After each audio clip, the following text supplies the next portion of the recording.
I just got some new information about the Olivia Rodrigo and Taylor Swift. Olivia Rodrigo was just an ultimate Swiftie. That means they called themselves that, Swifties. If you're a fan of Taylor Swift and you heard that word, then probably, I think you know this by now. So, she was the ultimate Swiftie. She was a super fan of her.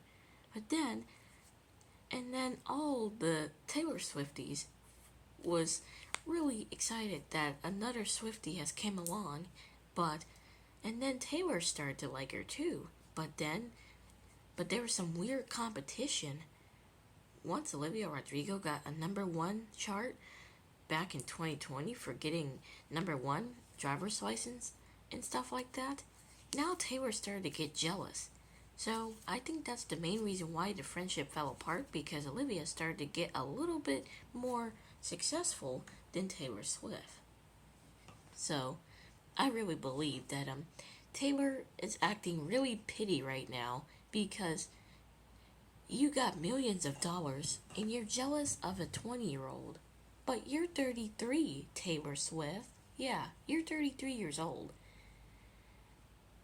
So you're like 13 years older than Olivia. 13 years apart. Olivia's 20 and you're 30, Taylor. Yeah, you are 33 years old, Taylor. And yeah, you're 13 years apart. So that's just like pity.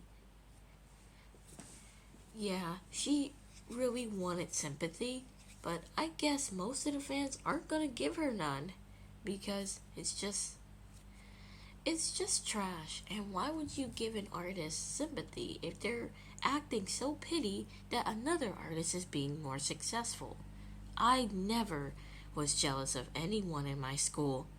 Even if even if I was, I wouldn't show it because I'm too afraid. But enough about me, and let's just get back to this. So, the information, it is not that good at all, but I just got some new information and I wanted to show you guys. So let me just set this up here. And you guys can see what I'm talking about. Current audio volume is 13. Volume up.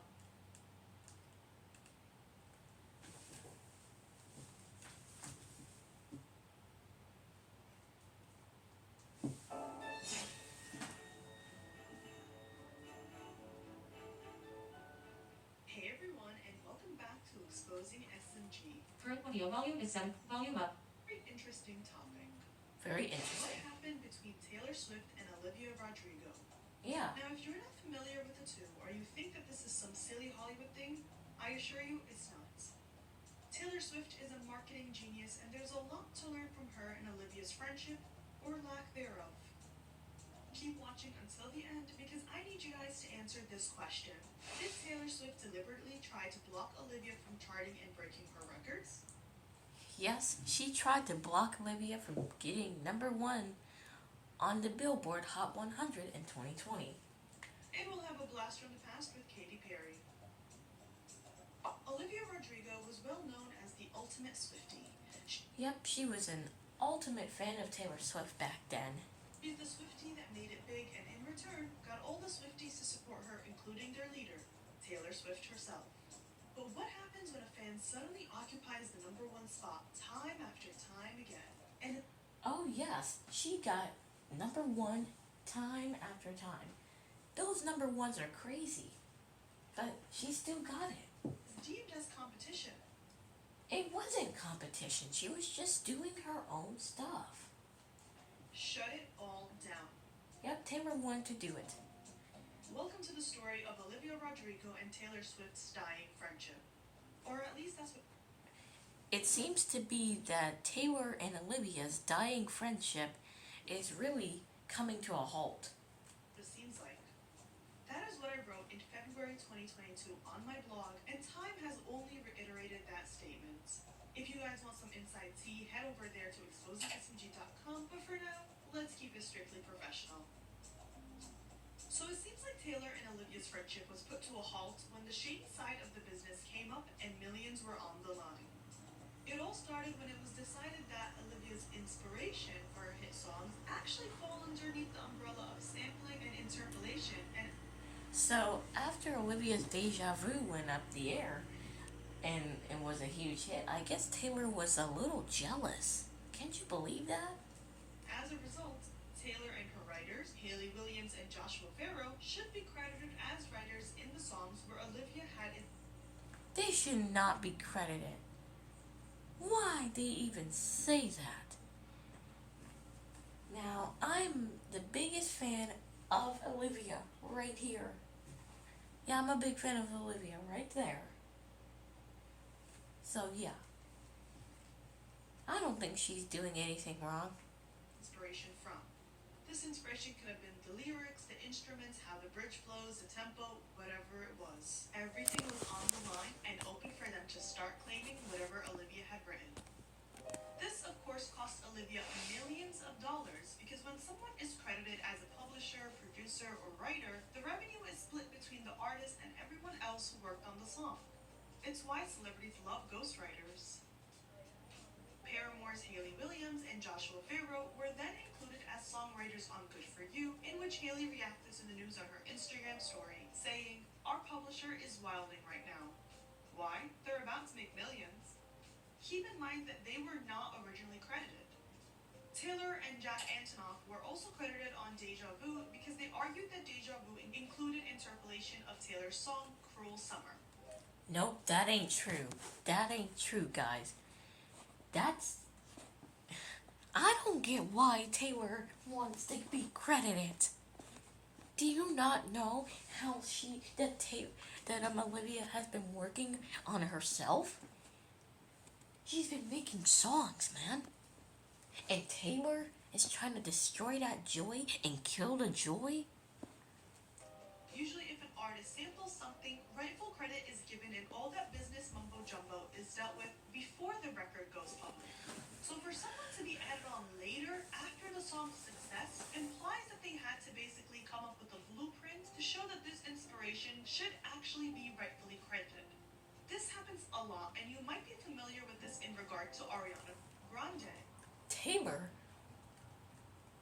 Taylor looks so guilty right there. She really feels guilty.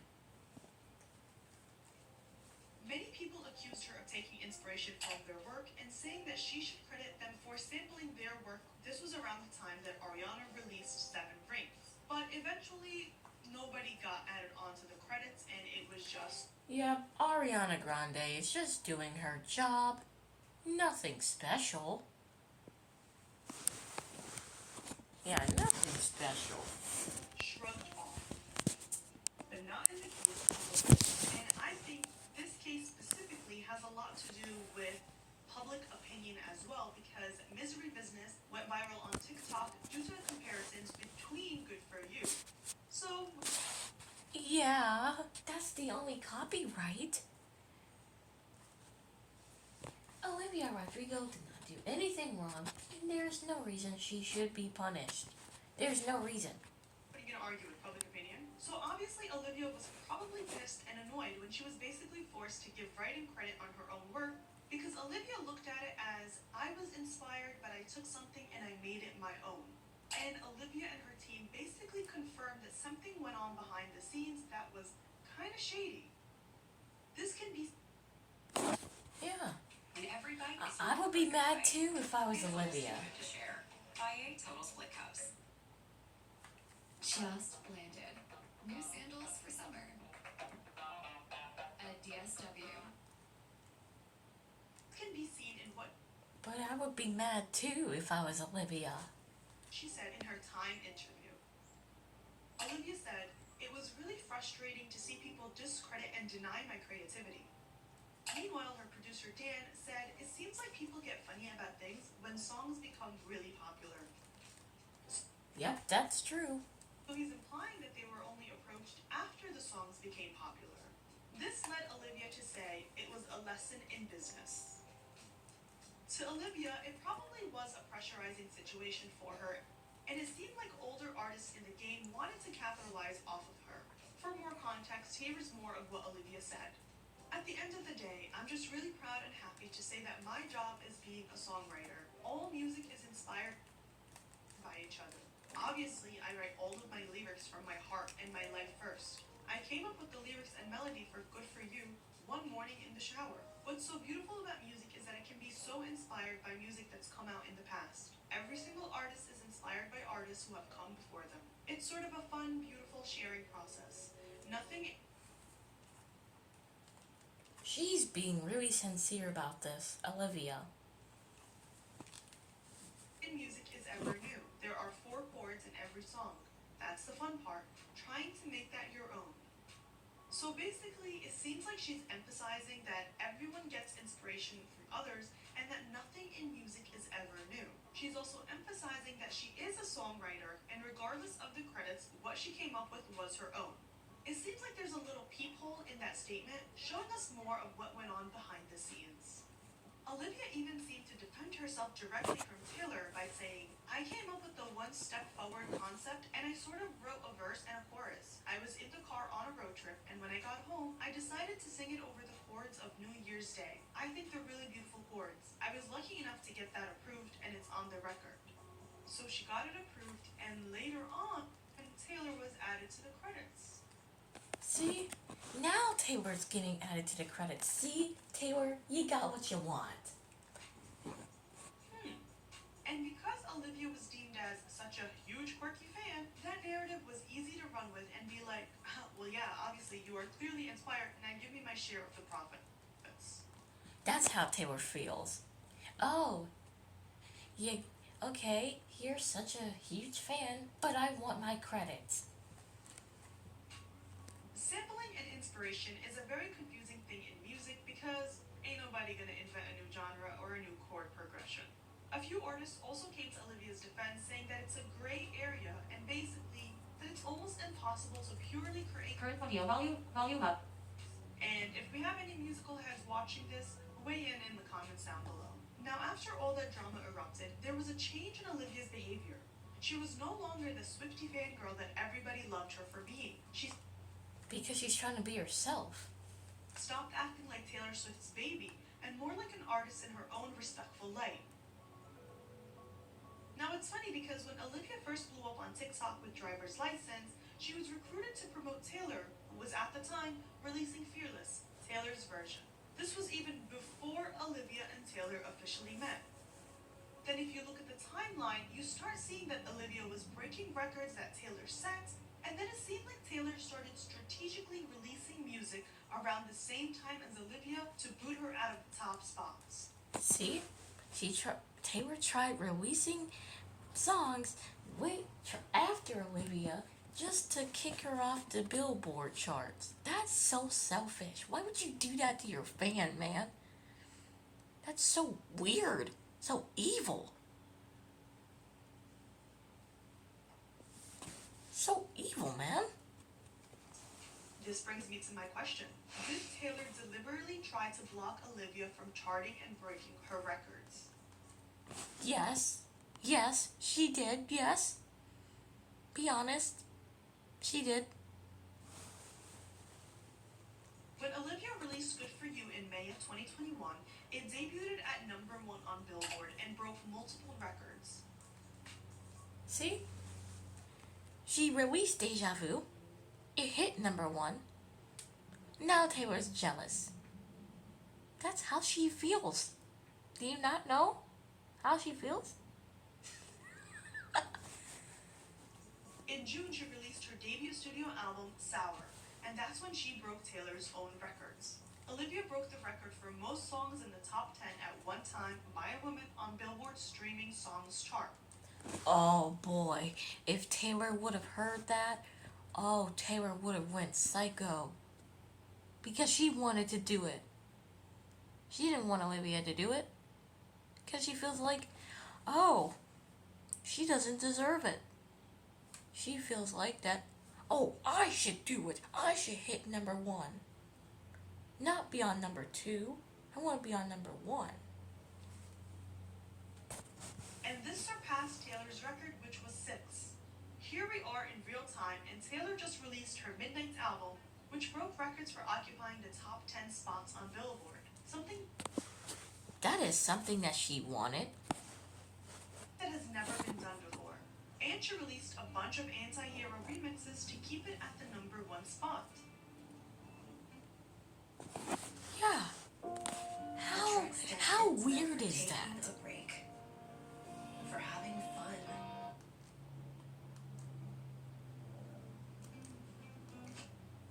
But how weird is that, though? I don't understand, but let's react to it.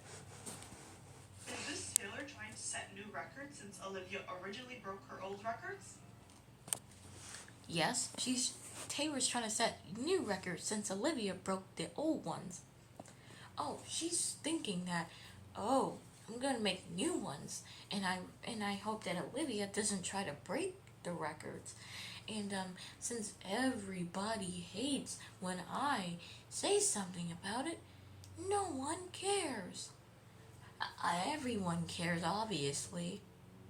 Mike, please have some respect on Olivia's name. Debate in the comments. Now back to the Sour release hour because it gets interesting. Olivia released Sour on May 21st in 2021, and it debuted at #1 on the Billboard Hot 200 chart on the week of June 5th, 2021. So what did Taylor do?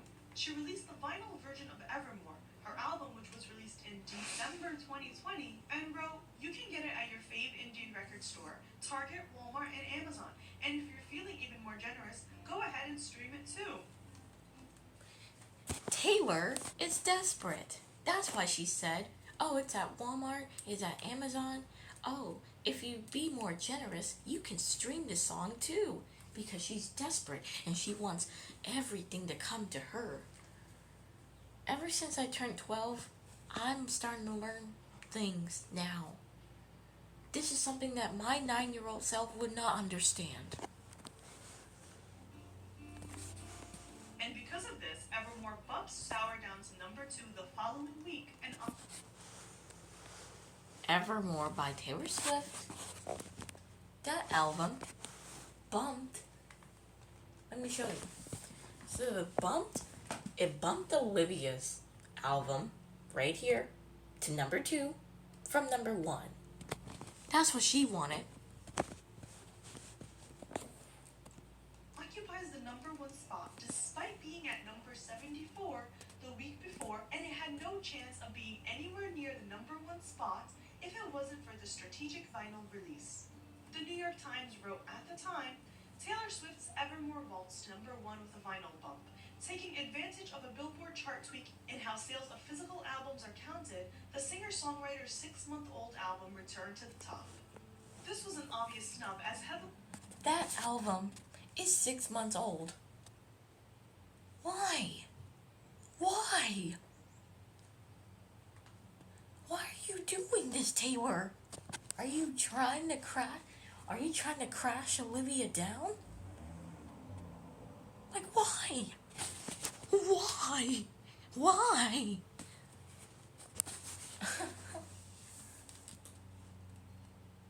Lines wrote, Taylor Swift sandbags Olivia Rodrigo with record-breaking vinyl release and retakes #1 with Evermore. Sour finally made it back to #1 in its 5th week after battling new releases by Lil Baby, Lil Durk, and Polo G in the following weeks. Okay, thank goodness she hit #1 because but it took her 5 weeks because Little Baby and other celebrities tried to hit #1, but Olivia Rodrigo hit #1, and now here she is. But Sour took her 5 weeks to hit #1 in 2021. Everybody's going crazy. Is Taylor gonna do something? When it returned back to #1, Evermore slid down to number 21. Olivia's album hit #1, but Taylor hit 21, all the way down to 21, and then Olivia go all the way up to #1. I just can't believe it. And then Taylor is so desperate to hit #1. After this chart battle, that's when Taylor Swift, Hayley Williams, Jack Antonoff, and more were credited on Olivia's songs, and as a result, Olivia lost millions. Yeah. What do you guys think? Now, I already have my own opinion since I got inside tea about the story a while back, and if you guys want to know the inside tea, check out my article, which I'll link in the description box. In my humble opinion, it definitely did seem like Taylor didn't like someone breaking her records, especially when that someone is a fan who drew a lot of similarities. Do you guys think that Taylor's acting pity, or she just wants attention? Smash like. Smash like if Taylor's desperate. Put a thumbs down if Taylor's not desperate, but smash a like if Olivia deserves it. Put a thumbs down if she doesn't.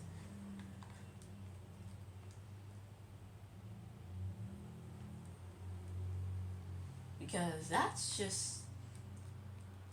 pity. And why? Why do you even need? Why does it? I can't believe it. I can't believe it. Miley Cyrus and Can't believe it. But here's what I found out though.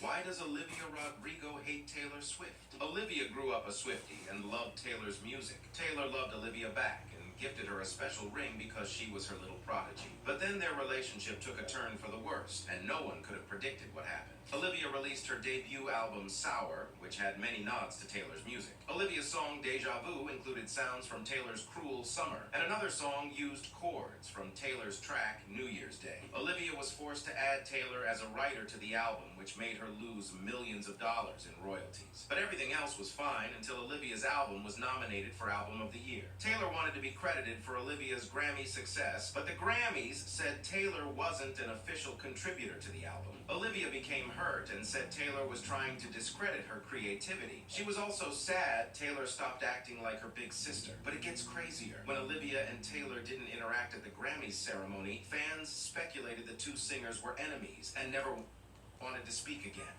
Why does it? Yep. Because Olivia did just not want to speak to Taylor. I wouldn't want to speak to her either if she was blaming me of something that I didn't even do. So that's just, I wouldn't speak to her either. I would just keep it moving. Just keep it moving. Because if you're just gonna bully me and try to make me feel like that I should add you to my song and credit you in my song, no, I'm not gonna speak to you. I'm not trying to be rude, but no. Why would I speak to you if I was forced to credit you in my song and then interact with you in any public place? I wouldn't even interact with you in a public place. And Miley Cyrus and Taylor Swift. I don't know. But she really had to say something about it, not?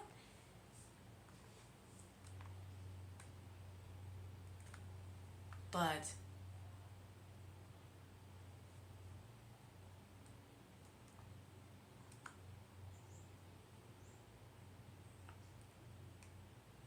that wasn't. Oh, now. Oh, wow. Oh, wow. I just found this out.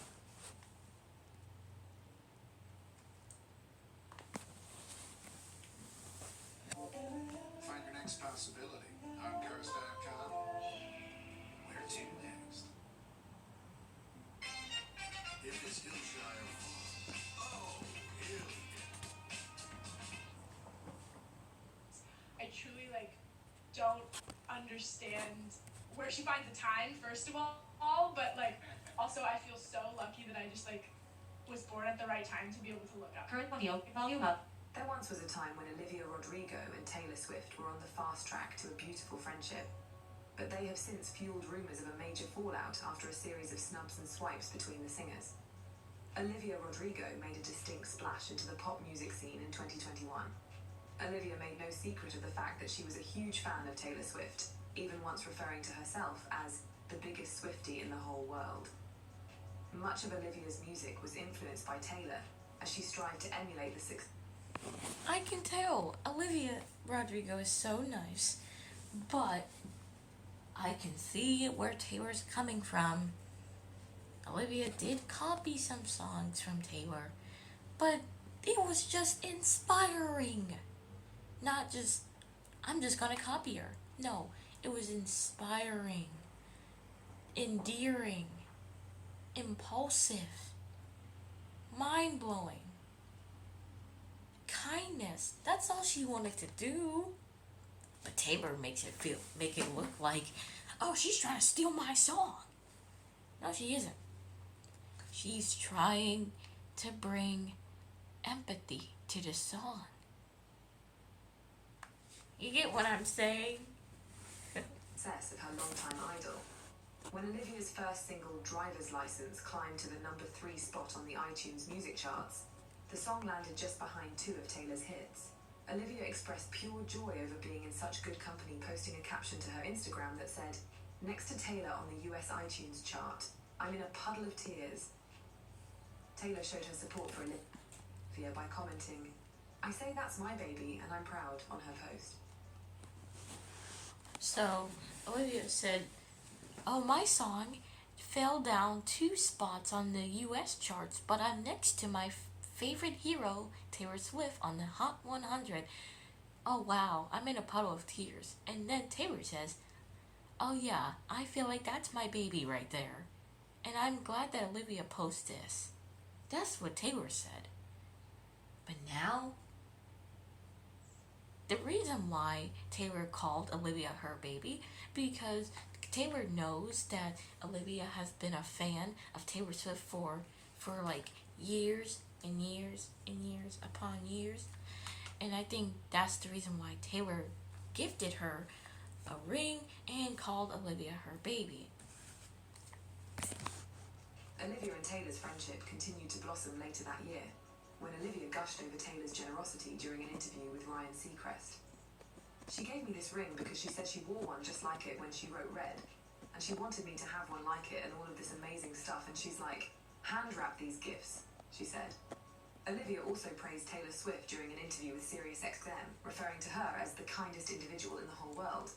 See, Olivia has good intentions. She's trying to be nice. She just said that she just gifted her a ring, just like when Taylor wrote the album Red. So you can really see that Olivia is really kind, and she also said that Taylor is the most kindest individual. That's what she said. I never even believed that, but now I do. Because, like I said earlier in the video, my 9-year-old self wouldn't understand all of this right here. Yeah, I wouldn't even understand this. I wouldn't understand if I was 9, 10, 11, nothing. But I'm 12, and I understand all of this. And yeah.